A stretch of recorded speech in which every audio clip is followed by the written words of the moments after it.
5 diskarte sa maayos na pag-iipon. Una is financial education. Ako talagang mag-ipon, mag-invest, na-inspire akong gawin ito dahil naintindihan ko na mahalagang gawin natin. And pangalawa, prosperity formula. Ito yung dapat nagtatabi ka kada buwan.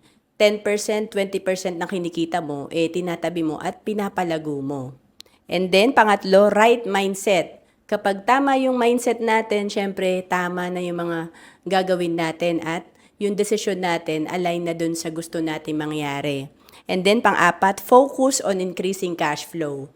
Madalas naman kasi kulang talaga yung sinusweldo natin or talagang marami tayong binabayaran, marami tayong responsibilidad, kaya importante may other source of income tayo.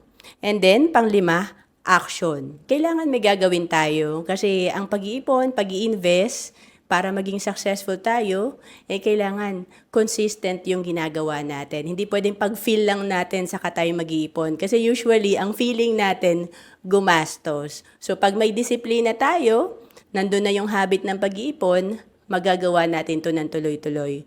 To know more about savings and investment, comment ka lang.